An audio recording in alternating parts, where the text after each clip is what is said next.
The podcast that you're about to listen to may cause some listeners to stop pretending that everything is okay.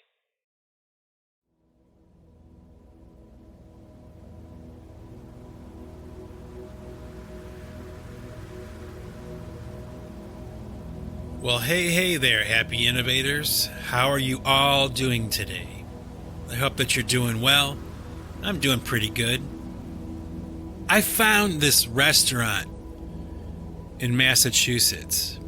It's a Mexican restaurant, and their food is absolutely delicious, okay? Now, I love Mexican food, and there was a time when I was younger when I didn't really like it that much. I can't imagine that now, but it's true. And, eventually I caught on to how absolutely delicious Mexican food is. And I particularly like to eat fajitas, Oh, man, I just can't get enough of that stuff. Anyway, the point that I'm trying to make here is that at this restaurant, they sell this cake for a dessert. It's called Tres Leche cake, like 3-milk cake, okay? And I don't know if any of you that are listening to this podcast right now have ever had the opportunity to try Tres Leche cake, the Mexican cake. But if you haven't had the chance to try it, I highly recommend that you give it a shot, because let me tell you something. This cake is so good. I mean, it tastes so delicious. I have never tasted anything like it before. It's like very cold because it's kept in a cooler, because it's made, with milk and everything. And it's like this sponge cake that's saturated in this milk, like this wet kind of cream. And oh my gosh, I can't get enough of that stuff. And I wanted to mention it today because it's just so damn good. It's like, if, I had never heard of it before, up until a couple months ago.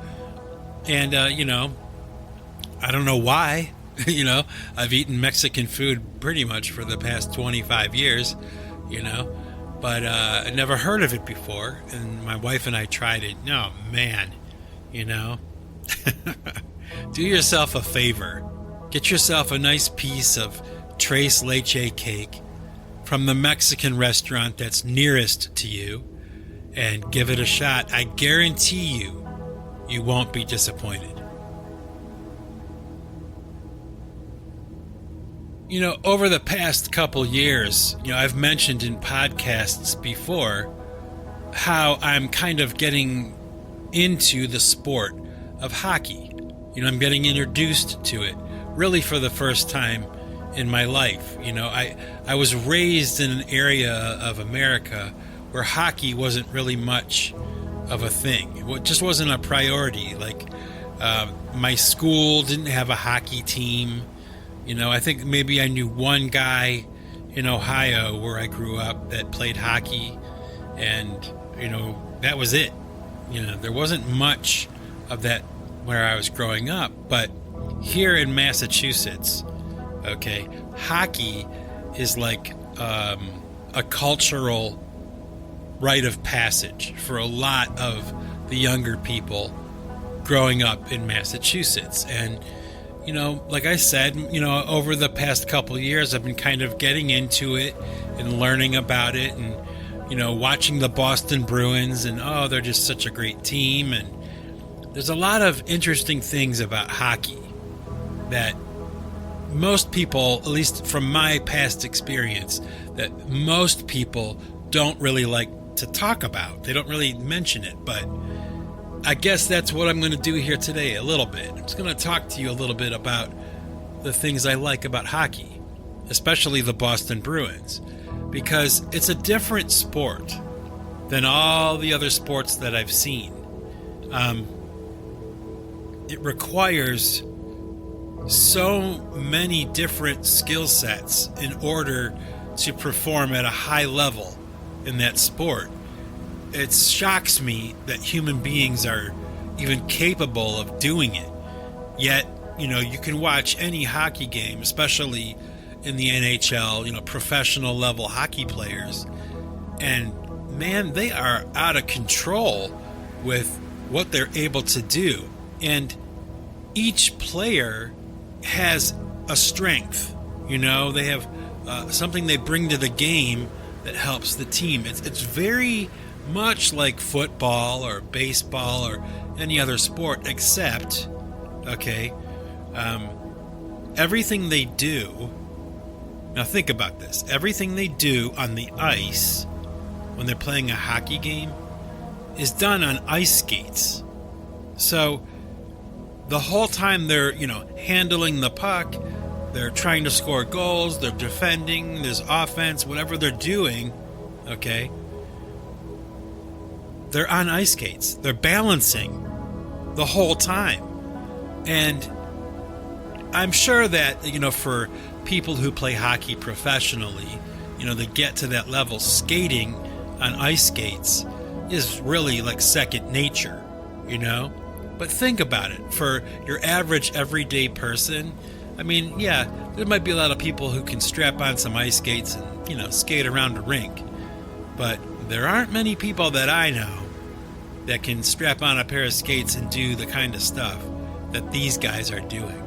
And I remember hearing in an interview with Bill Maher not too long ago, maybe it was on his podcast or something, Bill Maher, that guy I was talking about a couple of podcasts ago, he made a comment about how he felt that hockey wasn't even really a sport, and I'm like completely outraged by that. Like, I can't believe that anybody could watch a hockey game and think to themselves that, these aren't really athletes. Like, what are you talking about? They do so many different things. Think about it. If you're playing hockey, even on an amateur level, but especially on a professional level, you have to be able to skate backwards as fast as you can skate forward. And you have to be able to handle the puck while you're skating very fast without it coming off the end of your stick.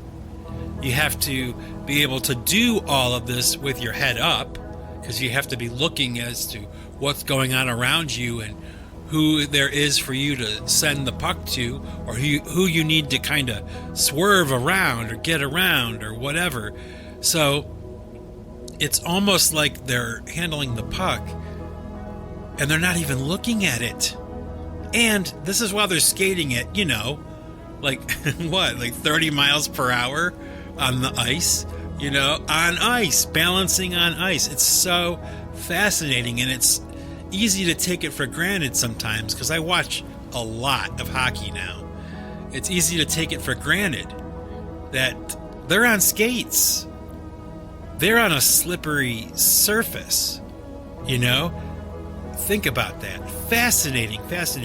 I'm not going to talk about it all day, but I did want to mention it a little bit. And I also kind of wanted to mention, it's interesting to me, there's this player on the Boston Bruins.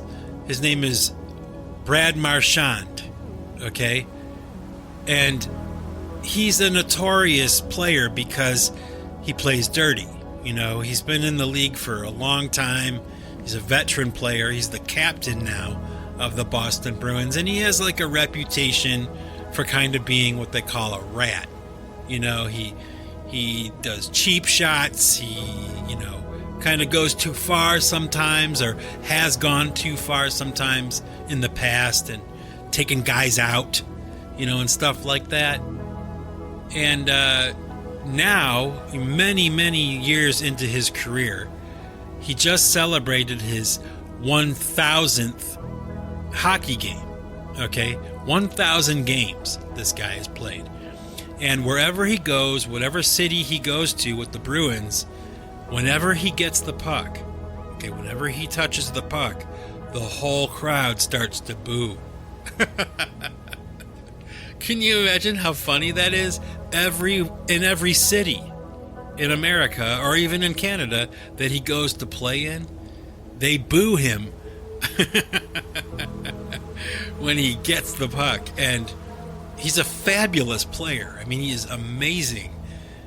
He plays hockey at a very, very high level. And, he has this reputation. That's all. It's a reputation. But, he earned it. He did. And, I was watching a hockey game the other night, and I thought, I'm going to talk about him in a podcast because he's really an interesting character in the world.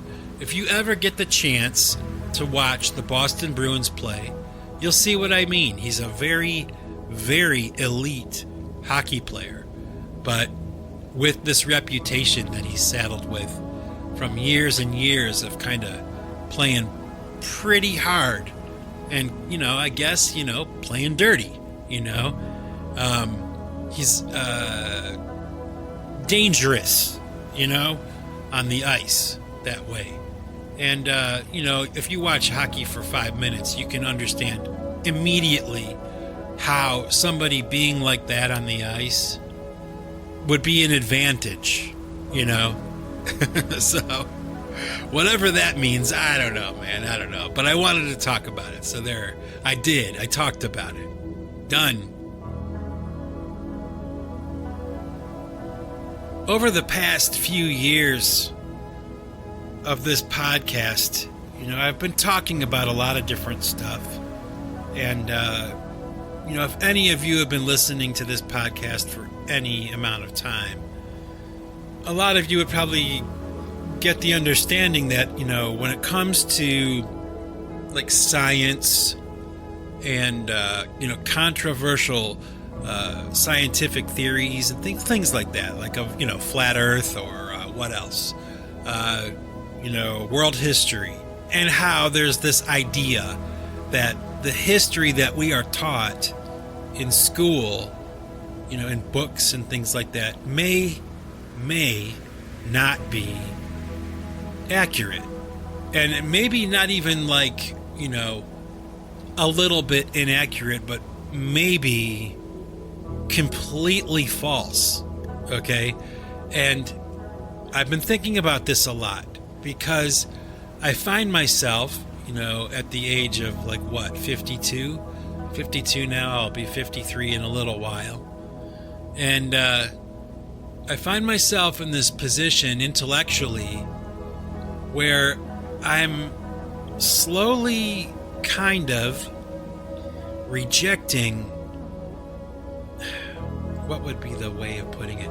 I'm rejecting a lot of modern science, okay?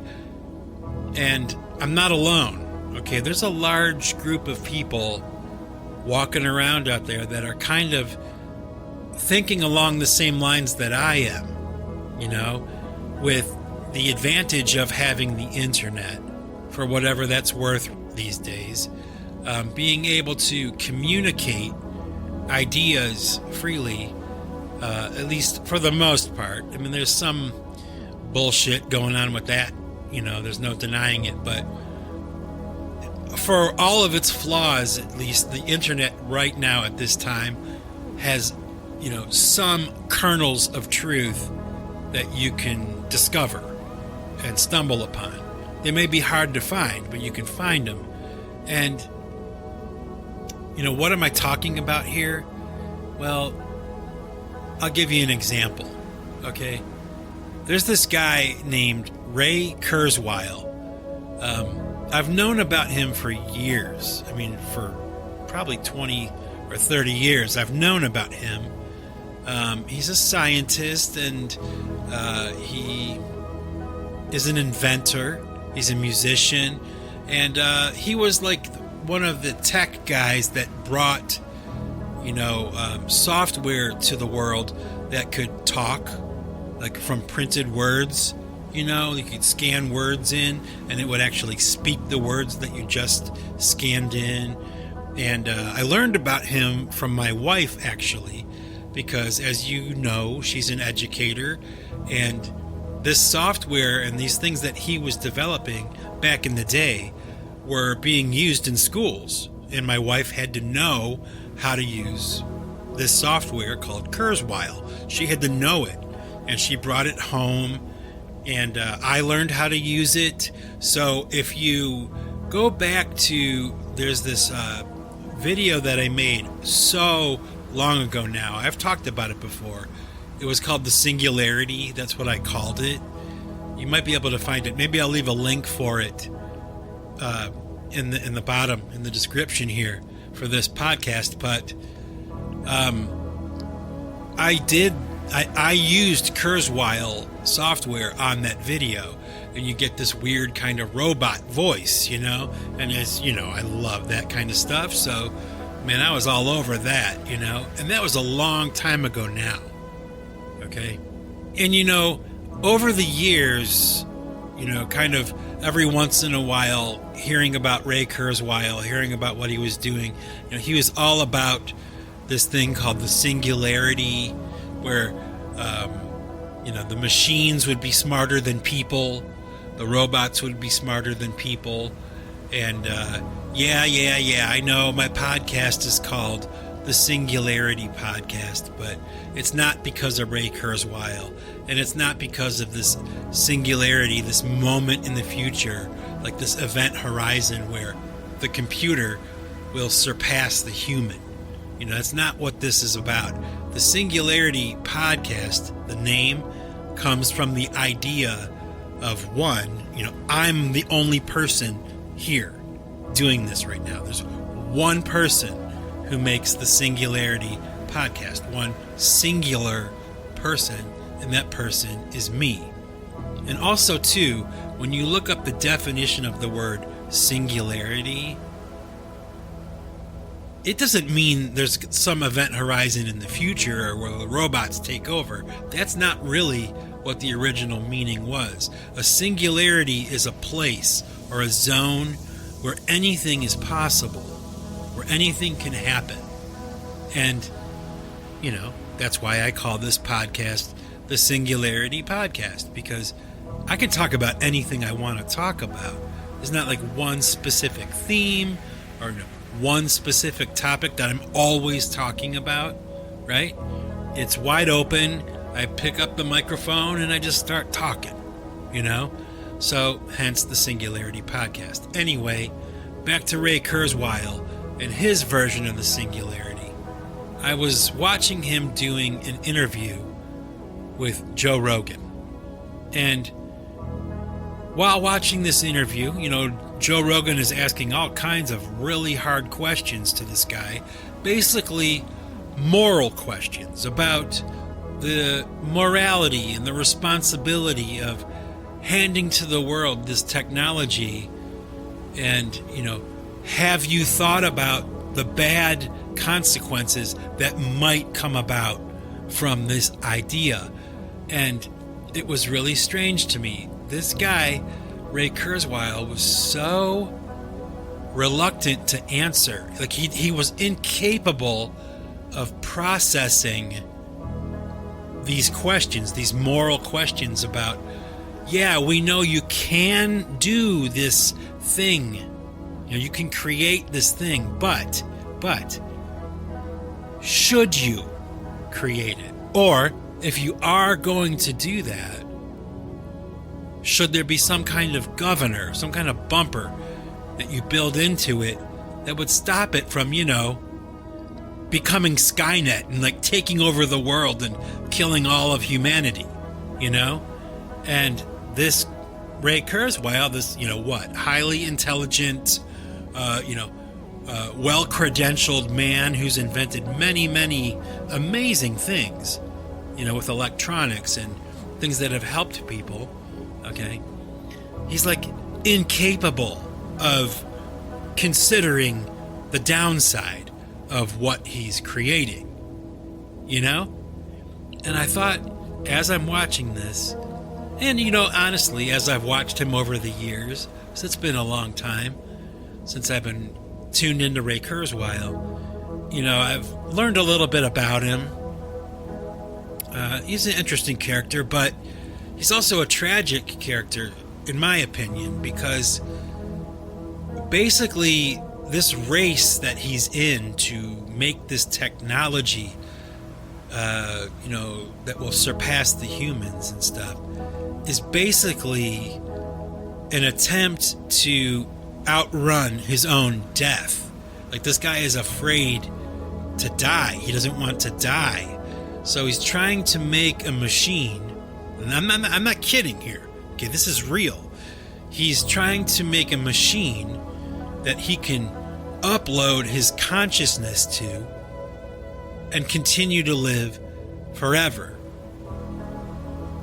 Do you follow what I'm saying? Like, this guy is trying to, and is actually in the process of, inventing a device or a machine or some kind of computer program that can upload the human consciousness.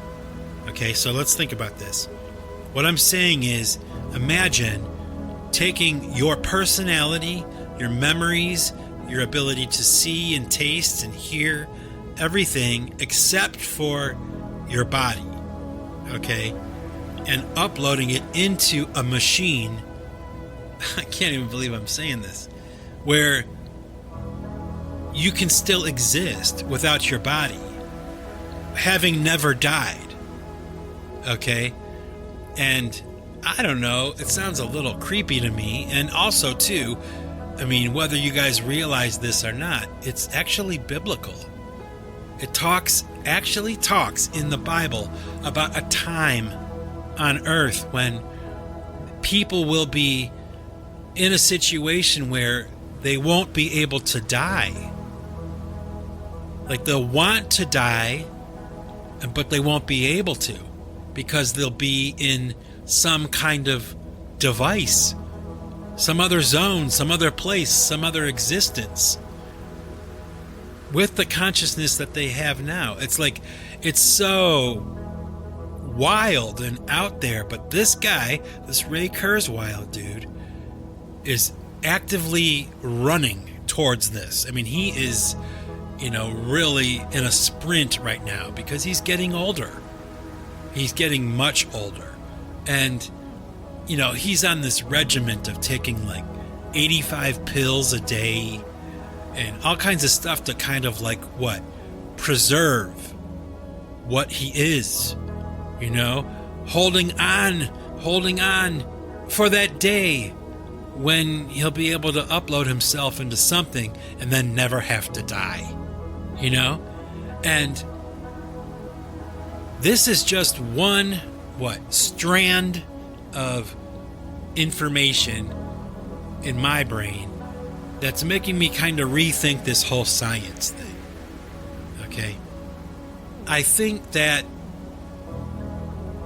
we all are living in a time right now where things in the world are getting so wild and so outrageous and crazy even, and disappointing and concerning.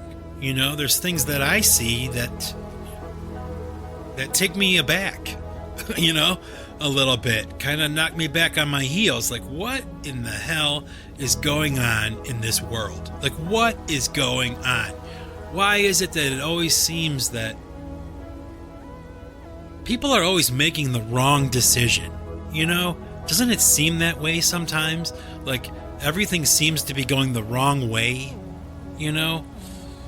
Maybe I'm wrong, and it's not always like that. And of course, it's, this world, if you don't know anything else, or if I don't know anything else, this world we live in, if it's not anything else, it's not one thing all the time. That's for sure. It's guaranteed. I talked about it in my last podcast. Like, this time right now we're in will pass, and we will go into another time. No matter how good things are right now for you, no matter how bad things are for you right now, either way, it's not going to last. It's going to change, right? So I think that we are all kind of in a place now in human history where it's obvious, at least to me, okay, that you have to choose a side. Like, the world is dividing into two kind of major ways of thinking or philosophies, that line of demarcation could be like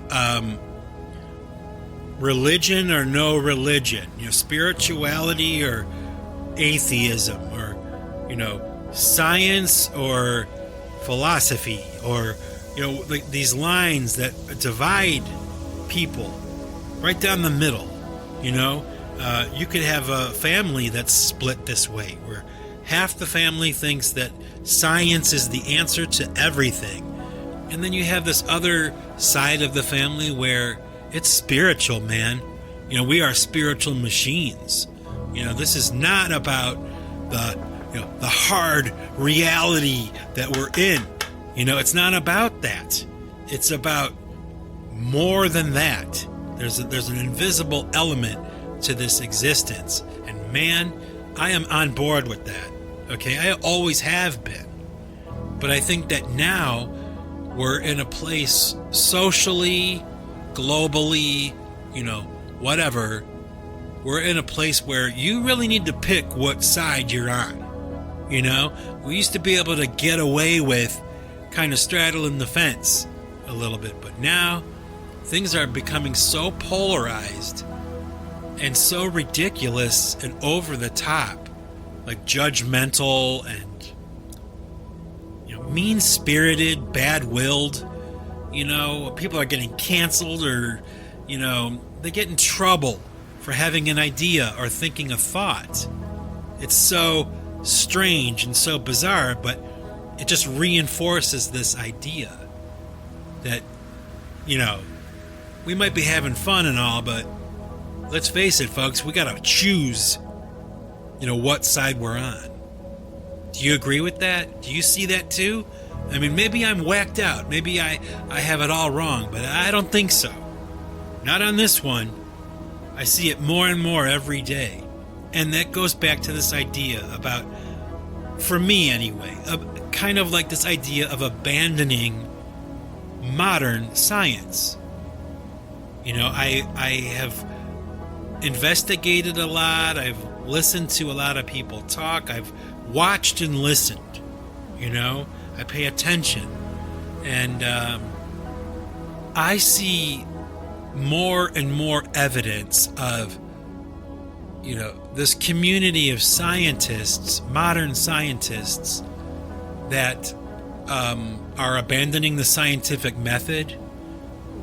They plagiarize their journals and their papers, their theses that they write, and they're dishonest, and they're swayed by grant money to toe the party line. And we've got this version of history that's like, if you ask me, at this point, it's like total bullshit. Like this idea that there was like a medieval period and, that Rome fell like over a slow period of time, like 100 years, like that civilization collapsed slowly, it's not just my opinion. It's the opinion of a lot of intelligent people that are usually investigating this stuff on their own, independently, as best they can.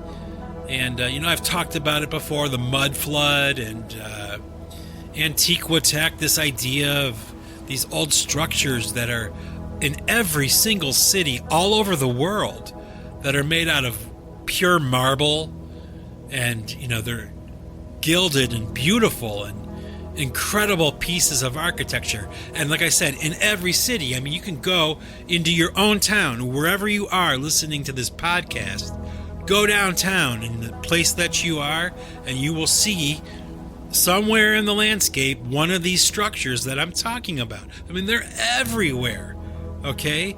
And, if any of you listening to this have ever done any kind of research, like on mud flood, if you've watched the John Levy videos or Understanding Conspiracy videos or Conspiracy Are Us, these, what would they be called? Like off the wall, niche kind of YouTube channels,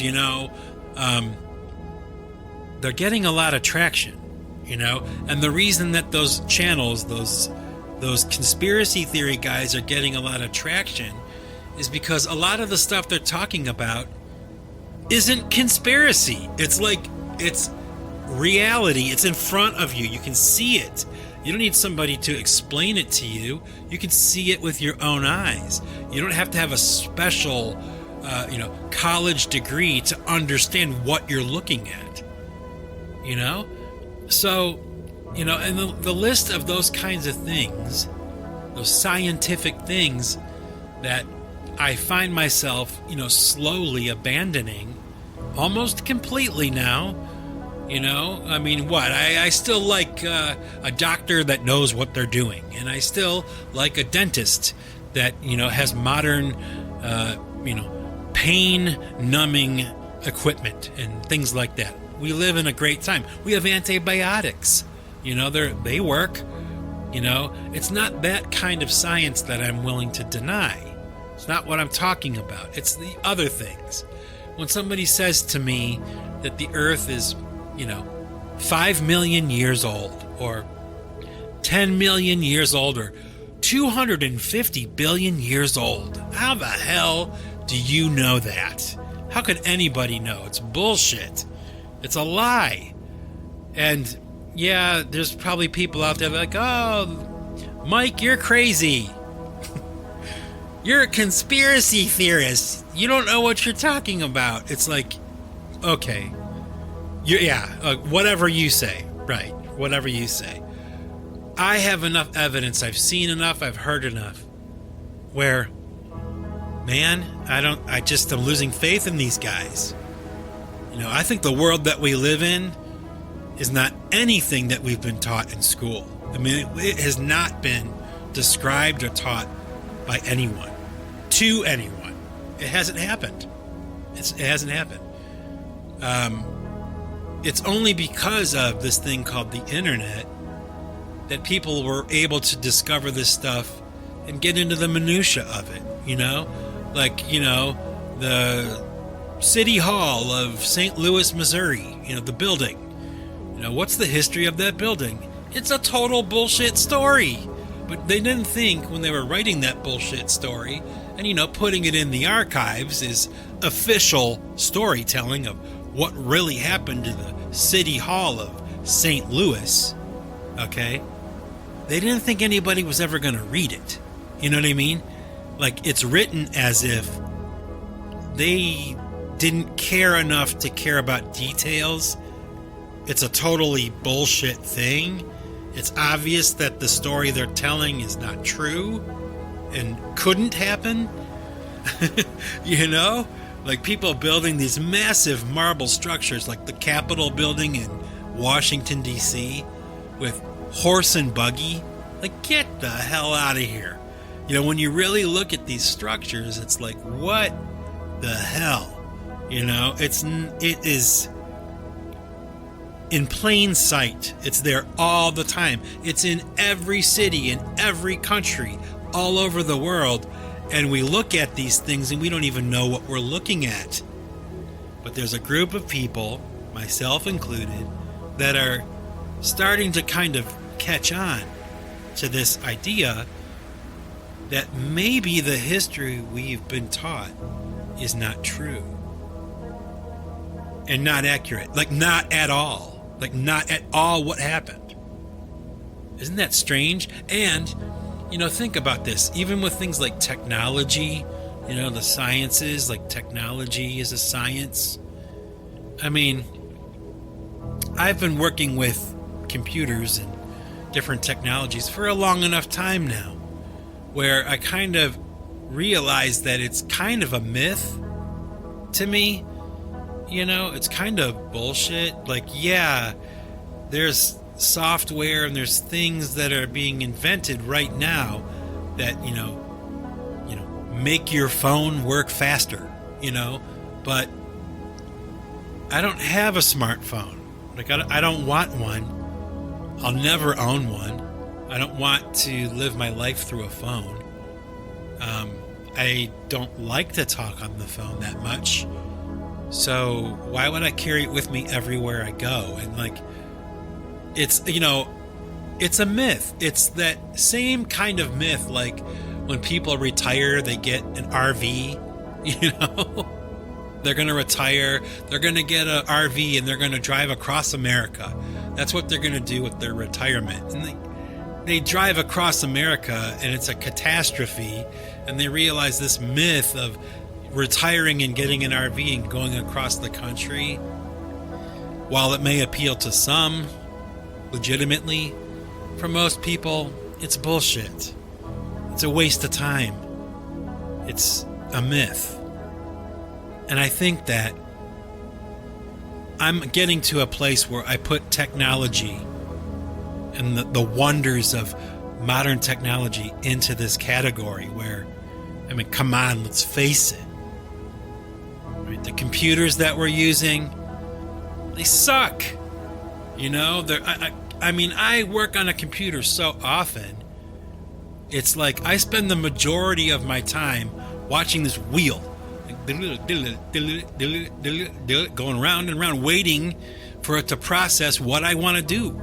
You know, they're not like lightning fast and oh my gosh, it's amazing. It's not like that.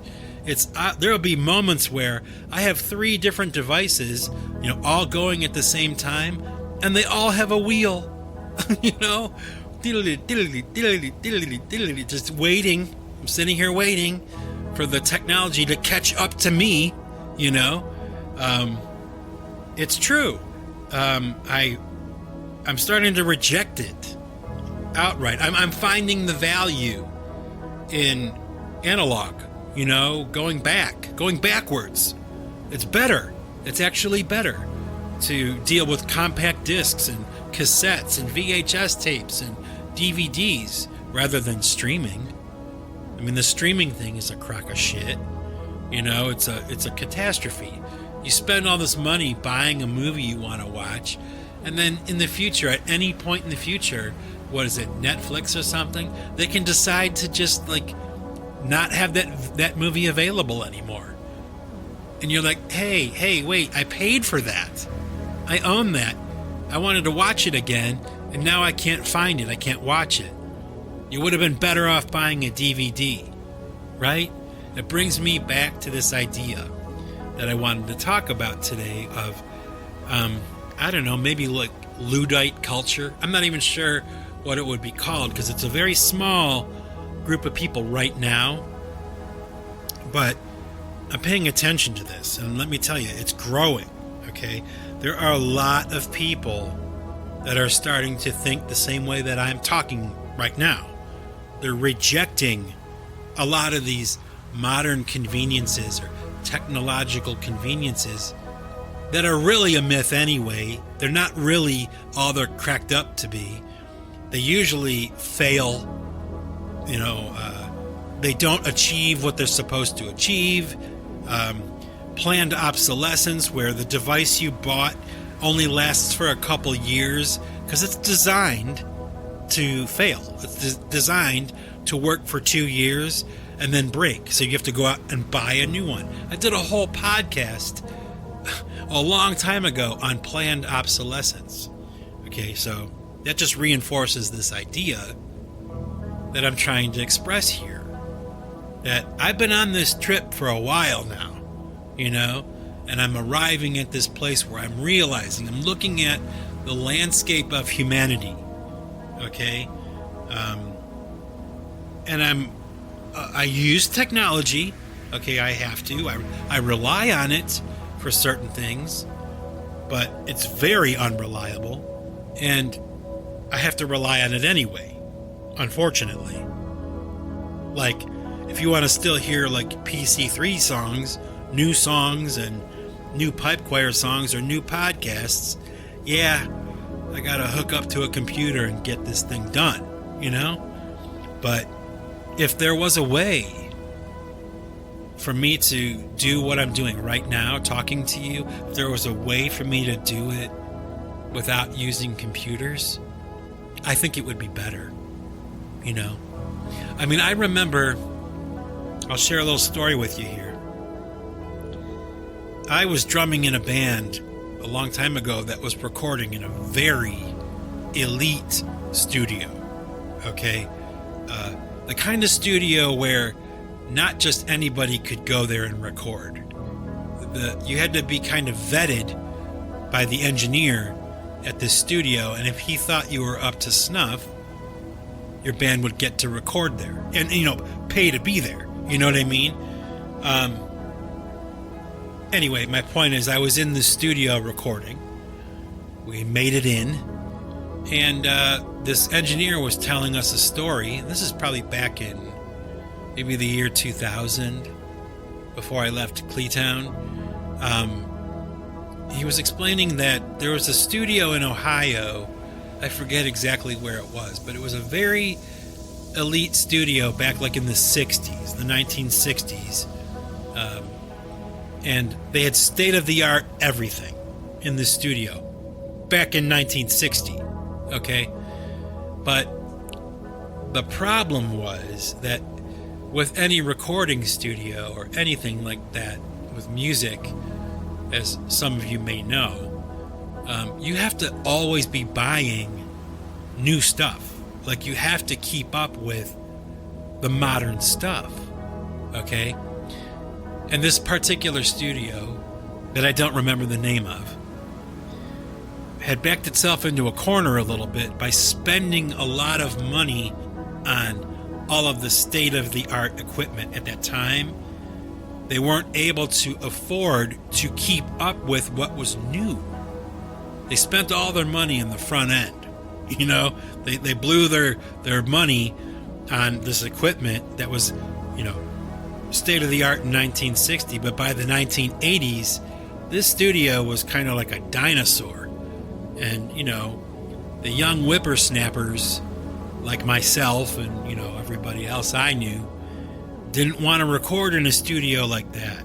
They wanted the new stuff and the technology and the best, But, and this is why I'm telling you this story. This is a true story.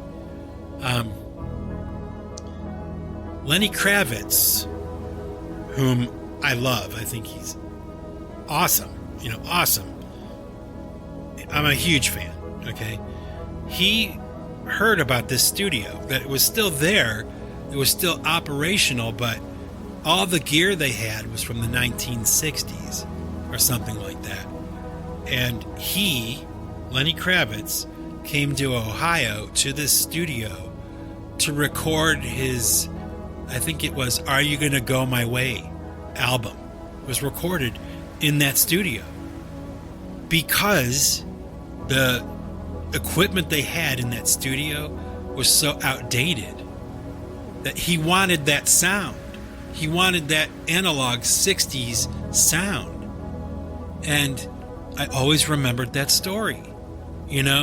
Like, how unusual. What an interesting thing to hear, that somebody would want to revert back. Somebody like Lenny Kravitz, for crying out loud, would want to revert back to this older technology and record a new album in it,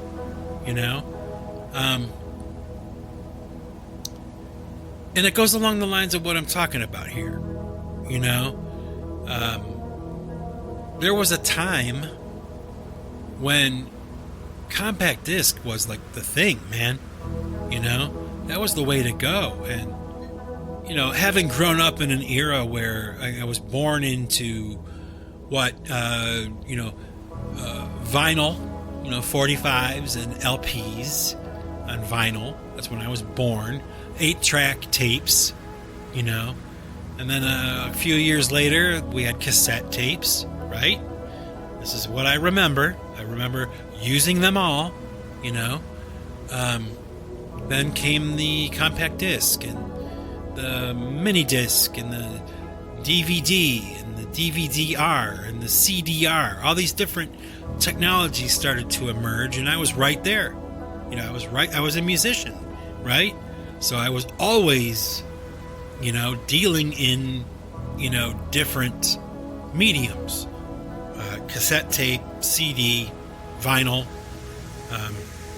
Let's think about that. I do have a cassette tape of a band I was in. I have a CD, a few CDs of different bands I was in.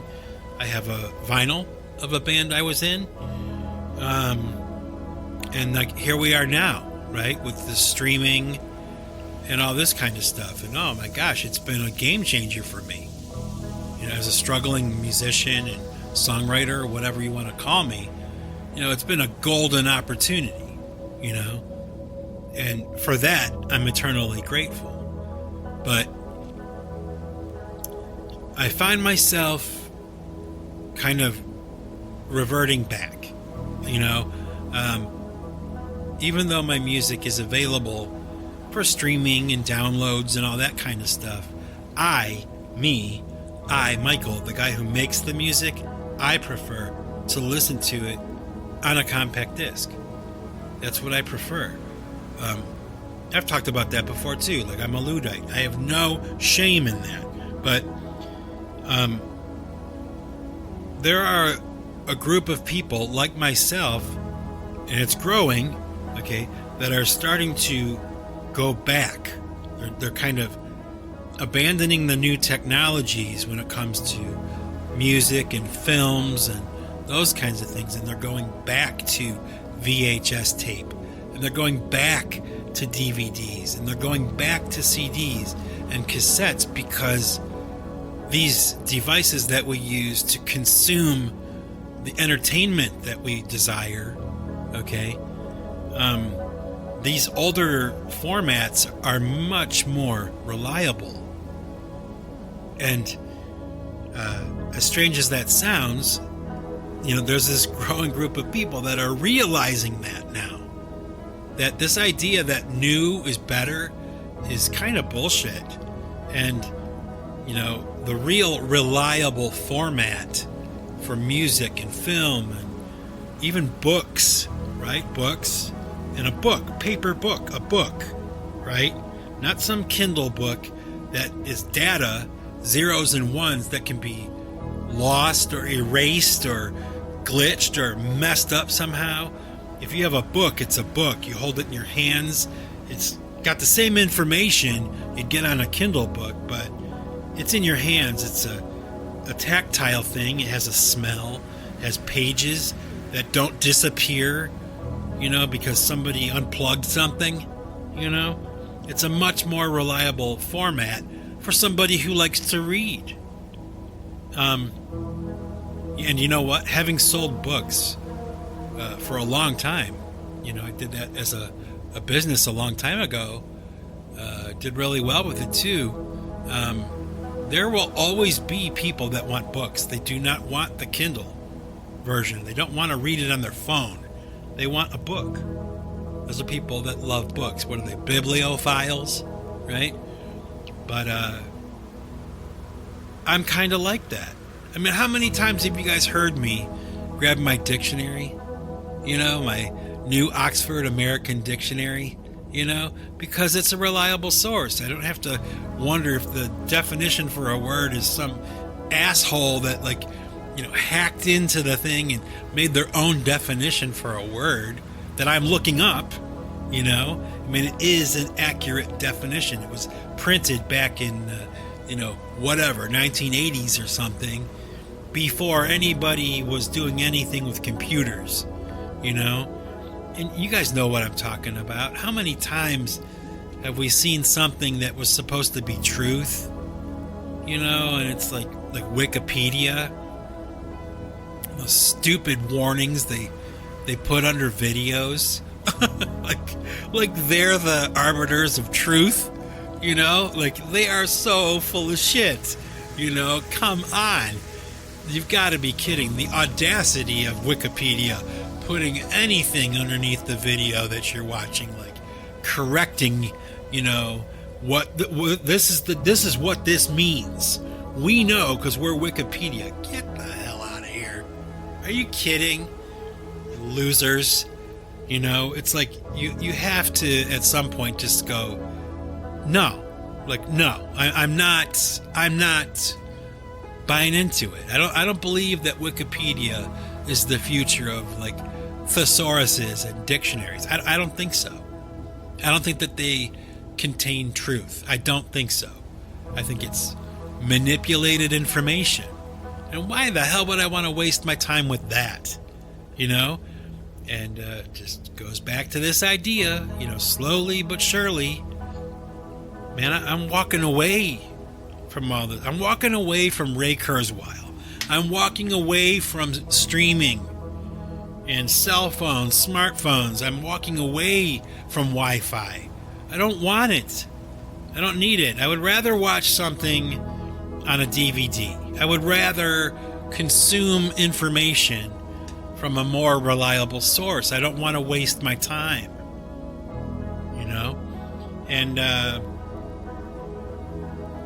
yeah, I'm blathering, I guess, but not really. I am sure as I'm saying this right now in this studio, that there are people listening to this that know exactly what I'm talking about. And if you do know what I'm talking about and you get it, you might belong to that community of people that I'm talking about that's slowly growing. You know, people that are turning their back on a lot of this new technology. Not all of it. Okay, not all of it, but a lot of it. Because a lot of it is a waste of time. You know, it's not better. It's not faster. It's not more reliable. It's a freaking disaster a lot of the time. You know? Like your ability to enjoy a film is based on whether you can get the streaming of it or the feed of the movie from someone else. Like someone else has to allow you to see it. Why don't you just walk over to the shelf in your room and grab the DVD and put it in and watch the movie? You know, it's not worse than streaming. It's not a lower quality. It's the same damn thing, but you have more control. I guess that's it. You'd have more control. And, you know, what I'm talking about here, it's not just with entertainment and, AI, singularity, technology, robots, and all that. It's not all about that either. It's much broader than that.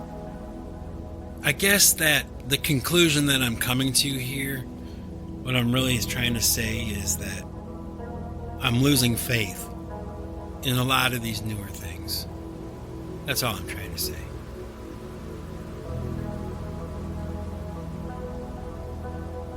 You know, for the past 3 years, I've been watching politics in America.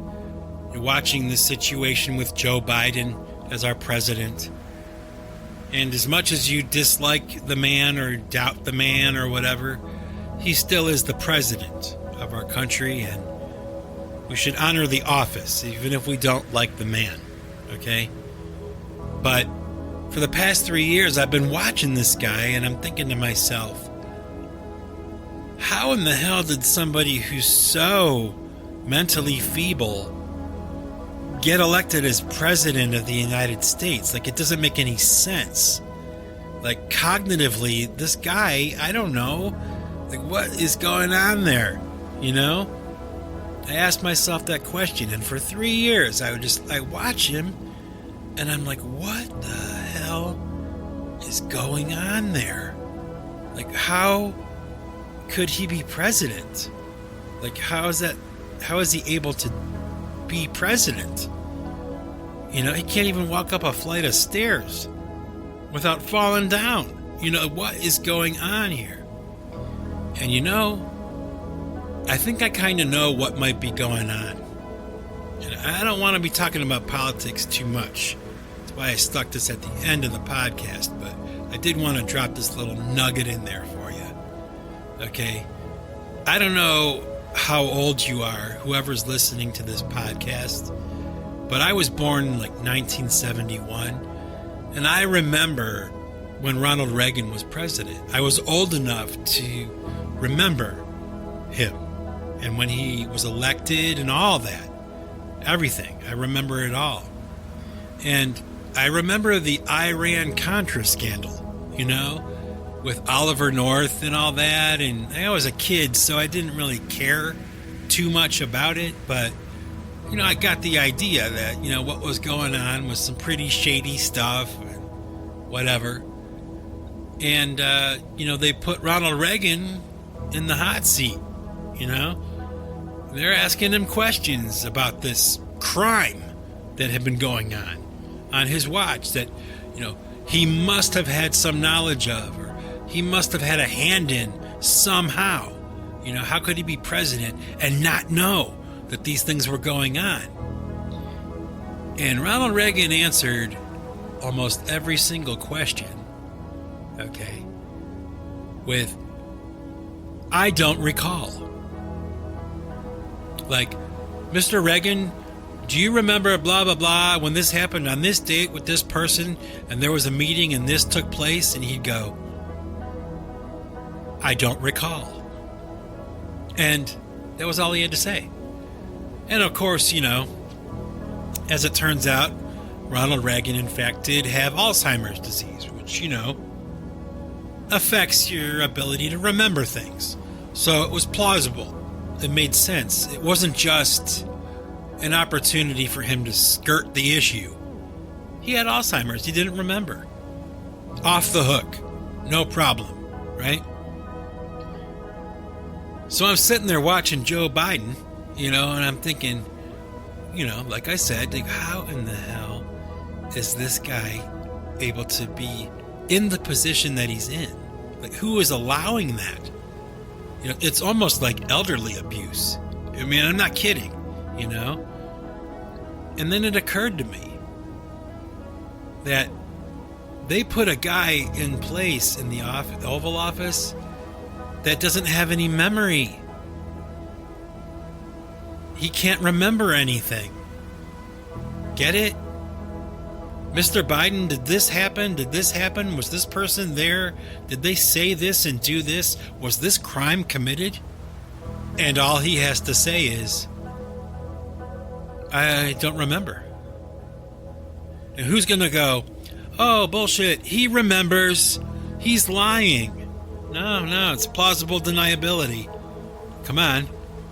How can you argue that? Yes, you do. You do remember. No, I don't. I don't remember. Think about that.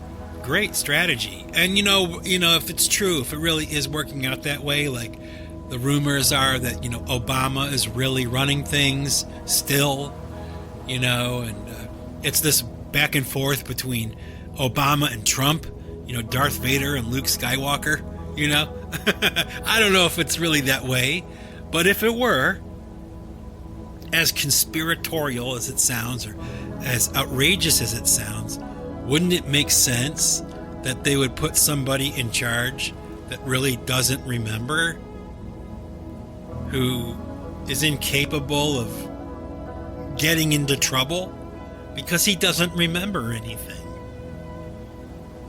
Think about it. It makes sense. It's actually a pretty good strategy, and it's really kind of like the Republicans, okay, let's say, getting a taste of their own medicine.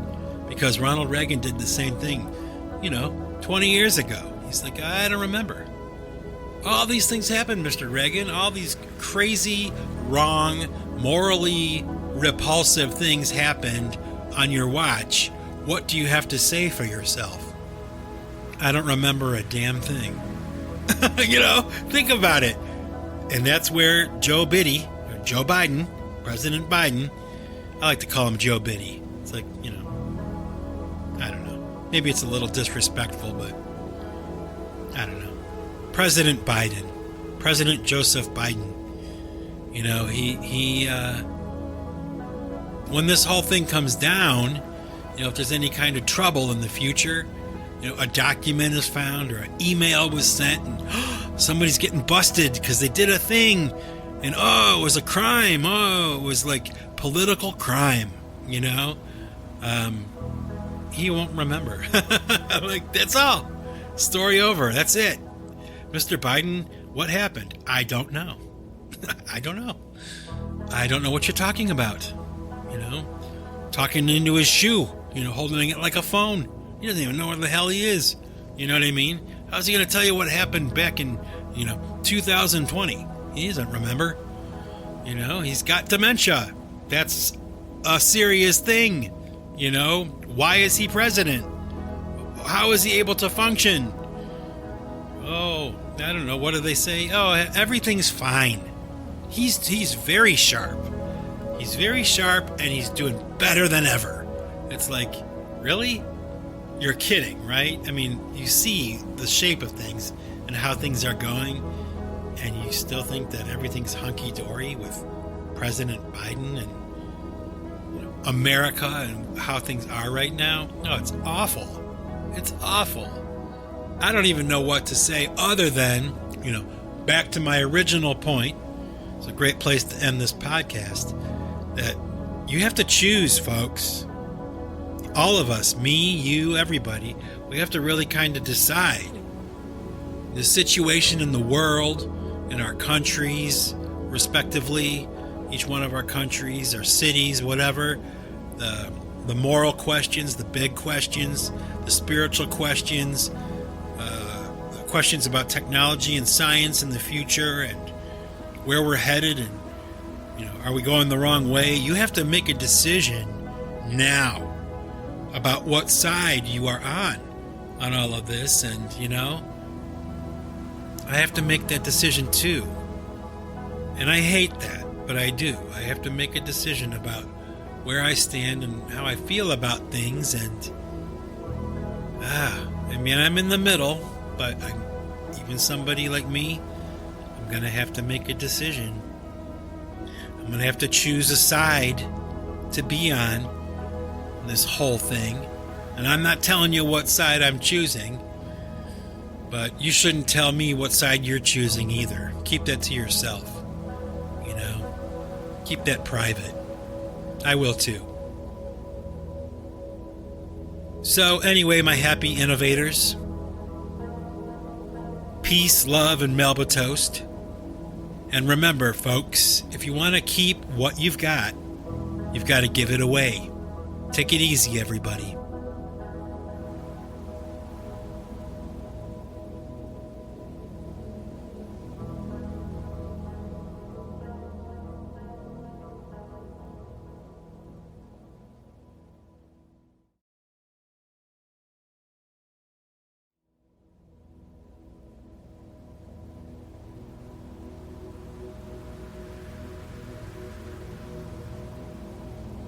Well, hey there, happy innovators.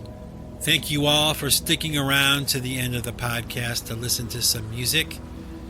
And today, what I have for you is 3 songs of mine, chosen by a good friend of mine from Scotland named Klare, a friend of mine that I've recently reconnected with after a pretty long hiatus, about 3 or 4 years of not being in communique. She reemerges and we're talking, and I don't know, I guess maybe she was moved a little bit by that last podcast I made. And, I'm not aware of everybody who listens to my podcasts or how often they do or whatever.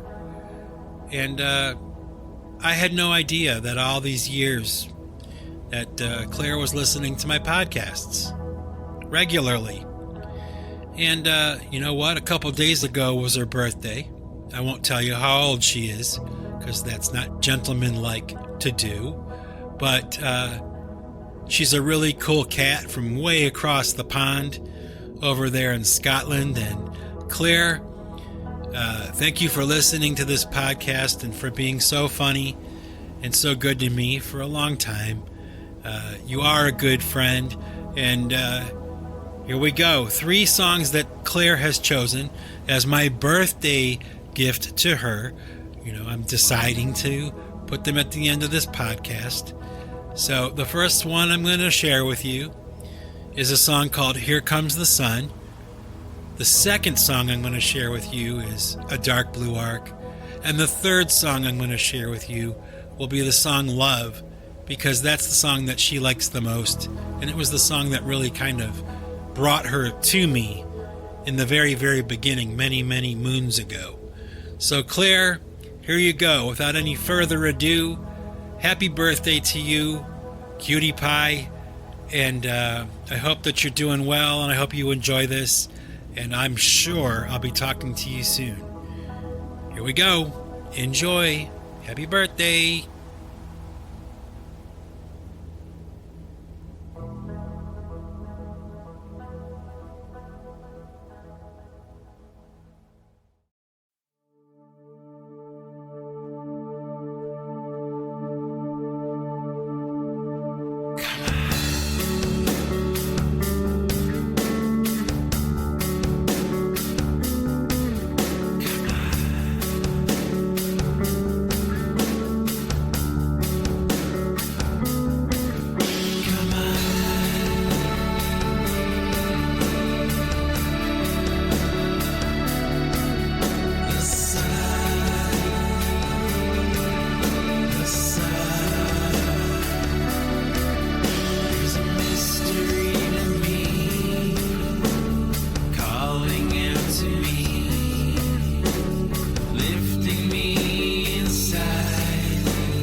Okay, happy innovators. I bet you thought that was the end of this podcast, right? Well, I got another surprise for you. I decided at the last minute to shove on the end of this podcast that little piece of film that I did called The Singularity that I had mentioned earlier in the podcast, using that software from Ray Kurzweil. And I thought that rather than sharing the link for the video down below in the description, I thought, why don't I just put it right at the end of the podcast? And it would give me a chance to kind of give you a little bit of an explanation about it, because the voice that you're hearing is a computer voice that's being generated by Kurzweil software. That was the point of bringing it up. And, it was like basically you type some words out and this software would read what you typed. So it was used for people that couldn't read or, all kinds of uses, which is probably something I should do a podcast on. It's called Universal Design, where there are things that are made for people that are handicapped, but they actually benefit everybody. Like the ramps when you're going into a building instead of stairs. Some people prefer to walk up a ramp rather than stairs. But anyway, back to what I was saying. This video that I'm going to share with you here is very short. And it was like, at a time when I was really trying to figure out how to make videos and, how to make something, for YouTube or a video, and playing around with editing and learning all that stuff really for the first time. And, making stuff that was just weird, that was art. And this is one of those things. So you'll hear this robot voice talking about pipe choir and, as like a group, like pipe choir is a group of people. And that's because I was always kind of playing around with that idea of, something like the Band of Bots. And this is one of those things where I just made it for fun, like a learning experience, and I put it up online. And this video just went crazy. I don't even know how many views that it has now, but it was one of those things where people would watch it and they were like confused by what it was. What is this? What is it for? And I just thought that was the funniest thing in the world. I would laugh so hard. And I think I did a podcast actually about it a long time ago. So here we go. The Singularity, this one-off I did a long time ago, maybe 2008, 2009. I don't even remember when I did it. It's been that long. And man, it could be 2007. You know what I mean? Like, it's old. It's still up there. It still gets a lot of attention, and people, they find it, they're like, what the hell is this? So let's see if you ask the same question. I hope you enjoy it. Here we go.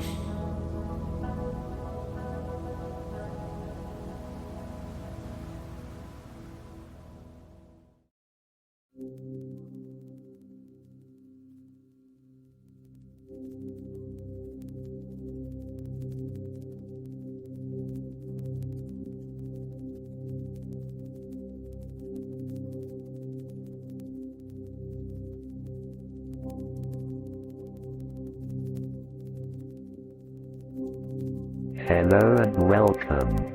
My name is the Singularity. I am the official voice of the rock group Pipe Choir. The members of the group thought that it might be useful to you, the listener, and possibly even a bit entertaining to give you a brief explanation of the band's existence, and some small pieces of information regarding the band, its origins, and the future plans of the group. Before we get too far into this message, I would like to thank, on behalf of the band, all the listeners for their warm and encouraging comments that have been left for the group regarding its music. I can assure you that the members of the group take great satisfaction in reading any and all comments that have been posted. Please accept this warm thank you from Pipe Choir. Pipe Choir came into existence as a studio project in the spring of 1990. The song Savior was originally recorded at this time, and was the official first song written by the group. The moderate success of Savior was enough fuel to keep the project active for 15 years, regularly writing, recording and playing the occasional live gig throughout the early 1990s. By the year 2000, Pipe Choir started to become less of a side project and more of a full-time operation. By 2004, the members began to shed peripheral responsibilities to devote all of their creative energy to the project. The result has been exciting for the group, and has provided a deep stable of songs to draw from and present to you, the listener. You can be assured that a regular and steady release of material will be at your fingertips long into the future. Pipe Choir uses Gibson, Fender, Korg, Boss, Shaw, Drum Workshop, Sabian, and Promark exclusively. Thank you again for your support. Please keep listening to Pipe Choir. Watch for future music from the group, and messages presented by me, the Singularity. Godspeed.